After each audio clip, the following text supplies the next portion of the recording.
fundsupermart.com. Can you briefly share the objective and investment approach of the Threadneedle Global Equity Income Fund?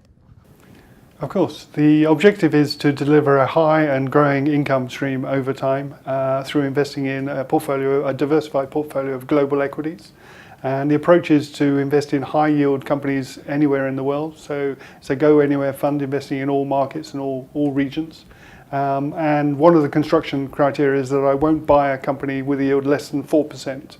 And that compares with a world index yield of around 3%. So every single stock is a genuine high yield company. And I'm looking to find companies with that high yield, but also growing over time to deliver a growing income stream for the fund. From the country and sector perspective, currently where do you see attractive investment opportunities?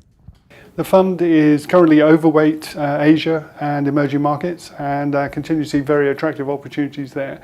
What I can find in Asia is not only companies with high and attractive yields, but also growth, which is very difficult to find currently in Europe. The US, there are opportunities there, but US stocks are highly rated. So for Asia, I can find the income stream I want, I can find the growth I want, and currently on attractive valuations. For sectors, telecoms I'm overweight telecoms and utilities. Again, I can find opportunities with good attractive yields and growth potential. Why should investors include equity income strategy in their portfolios? There's sort of two answers to that. One is for investors who are looking for income. Bond yields and cash yields have fallen significantly over the last 10, 15, 20 years. And so equities now offer not only attractive yields with a premium over bonds and cash rates, but also those dividends grow over time, which is a contrast to the bonds and the cash rates. So for investors who need income to live, then equity income products are extremely attractive.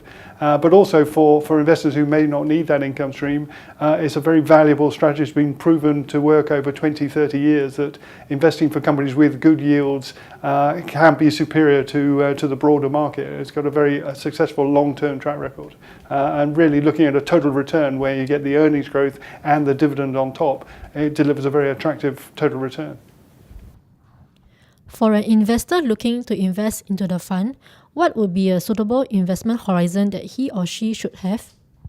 I think it would be similar for all equity products, a minimum of 3 years and probably more like 3 to 5 years, because the equity markets do go through cycles, and I think you need to commit on the equity markets for funds for 3 to 5 years. How should we expect the fund to perform over different market cycles? It's performed well over the last 6 years. We launched the fund in 2006, and it's performed well during the financial crisis, and it's performed well during the recovery phase. And if you look at the history of income-producing companies, they've really performed. If you break down the economic cycle into four sections, they perform well during 3 of them. And the one part of the cycle where they do struggle is the sharp recovery. So high cyclical, high beta markets where risk trade is on. Then they can lag a little bit. But over the cycle, they do very well, and out of 3 out of 4 phases of the cycle, they do very well. Are there any risks that investors should be aware of? Again, I think it's really down to the equity risk. So we believe equities are reasonably attractive. We certainly see them as more attractive than bonds, but they are more keyed into economic growth. So were we to get a significant slowdown, currently expectations are for US growth to continue to accelerate. We're pretty confident on economic growth out here in Asia. So if that growth is underpinned, then equities we think are attractive. But should we get a growth shock and a retracement and maybe back into a recession, then equities would struggle.